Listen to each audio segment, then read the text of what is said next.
Salut, c'est Trado, content de vous retrouver pour la mise à jour de l'indice parisien. Je disais en clôture des marchés US hier que j'allais parier sur un retour au contact de la moyenne mobile à 7 séances, aujourd'hui mardi.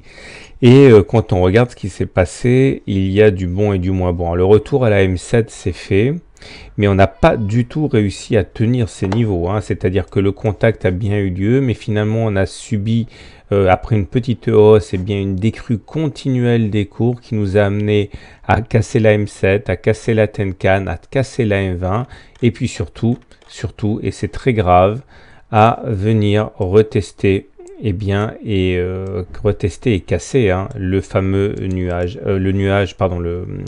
le diamant. Alors ça ne doit pas vraiment nous surprendre, puisque si vous avez suivi mes analyses la semaine dernière, on a vécu en direct, hein, l'impossibilité et difficulté de la lagging span, hein, de sortir du diamant lui-même, hein.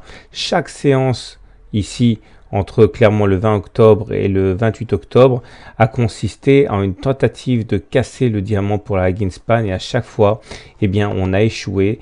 Et le problème, c'est que la lagging span, hein, j'en parle dans mon module de formation sur Ishimoku, est là pour confirmer l'évolution des cours. Quand les cours font quelque chose, mais que la lagging span derrière ne fait pas la même chose, eh bien, ça jette le trouble et le doute, hein, sur ce qui s'est passé. En l'occurrence, on a cassé le fameux diamant dès le 19 octobre, mais à aucun moment la lagging span, elle, n'a réussi à clôturer en dehors du diamant. Et ce qui s'est passé aujourd'hui, eh bien, vient couronner cette incertitude, puisque on réintègre le diamant. Donc la lagging span avait malheureusement raison. Et le plus grave, j'ai envie de dire, c'est que on casse la M20. La M20 commence à adopter une pente qui est baissière. Heureusement, on s'est arrêté au point près sur la Kijun, qui a bien joué son rôle de support, mais Dieu que c'est moche, hein.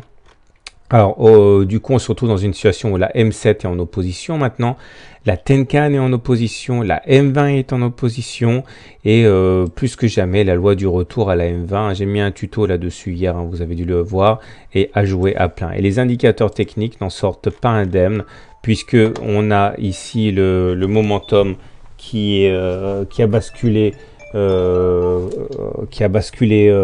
territoire neutre, c'est ici.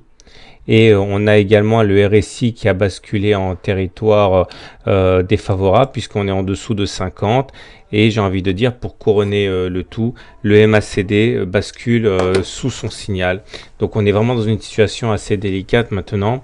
Et il va falloir très vite réagir et repasser au-dessus de la M20, parce que plus on attend, plus la M20 va adopter une pente baissière et empêcher les cours de passer. Donc franchement, c'est pas très engageant ce qui s'est passé aujourd'hui.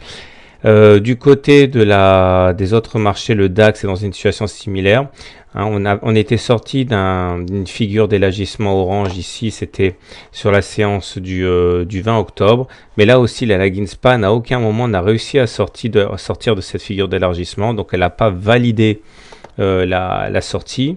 Là aussi, c'est la Kijun qui s'est révélée salvatrice, hein, mais le mal est fait, hein. On a réintégré la figure d'élargissement qu'on peut donc complètement enlever, hein. Elle a perdu toute crédibilité maintenant, hein.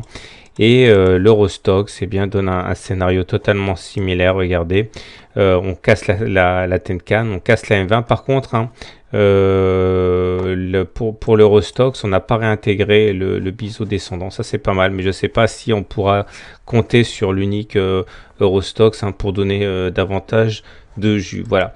Alors comme d'habitude, je vous donne rendez-vous en clôture des marchés US pour un point pour l'objectif de trading de demain, mais il est clair que ce à quoi on a assisté aujourd'hui, même si les volumes sont faibles en ce jour férié, n'a rien pour rassurer.